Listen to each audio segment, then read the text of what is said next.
দেশের জনসংখ্যায় এখন বয়সের দিক থেকে তরুণদের সংখ্যা অনেক বেশি। 15 বছর আগে শুরু হওয়া এই অবস্থা আরও 15 থেকে 20 বছর বজায় থাকবে। এই সময়ের মধ্যে তরুণদের নিজেদের গড়ে তোলার পাশাপাশি বাংলাদেশকে গড়ে তুলতে হবে বলে জানিয়েছেন পরিকল্পনা উপদেষ্টা ডক্টর ওয়াহিদ উদ্দিন মাহমুদ।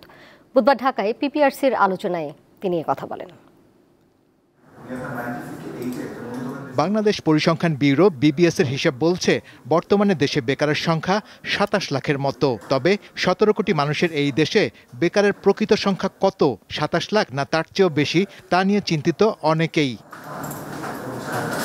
দেশের জনগোষ্ঠীর বড় একটি অংশ তরুণদের জন্য কিছু করতে হবে এমন ভাবনা থেকেই 3 বছরের প্রকল্প হাতে নিয়েছে উন্নয়ন প্রতিষ্ঠান power and participation research centre PPRC. এ নিয়ে রাজধানীতে আয়োজিত অনুষ্ঠানে কথা বলেন দেশের বিভিন্ন প্রান্ত থেকে আসা তরুণরা। আমাদের যেই পড়াশোনা সেখানে এই রিলেটেড কিছুই পড়ানো হয় না, ফলে আমরা চাকরির বাজারে পিছিয়ে যাচ্ছি। আমার যুব নীতিমালাটি যেটা 2003 সালে 17 সালে করেছে, এখন পর্যন্ত বাংলাদেশের যুব নীতিমালা হলো।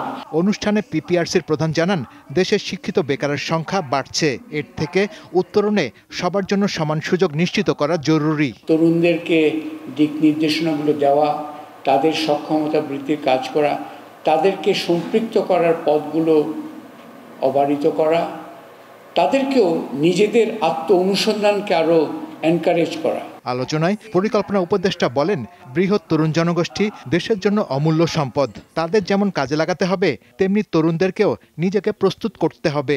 জনসংখ্যা যেই হারে বাড়ছে তার থেকে তরুণদের সংখ্যা, এই যে বয়স বলা হয়েছে, এই বয়সের তরুণদের সংখ্যা আরও দ্রুত বাড়ছে।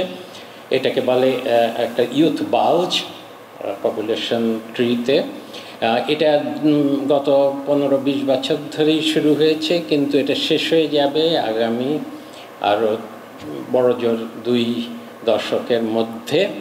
এর মধ্যে এই তরুণদেরকে কিন্তু বাংলাদেশকে গড়ে তুলতে হবে। তিনি বলেন কেবল চাকুরি নয়, সফল উদ্যোক্তা হিসেবে প্রতিষ্ঠিত হতে হবে দেশের তরুণদের। নিজের কাজটা করা শুধু, তাহলেই। শাহরিয়ার ইমন, দীপ্ত সংবাদ, ঢাকা। নতুন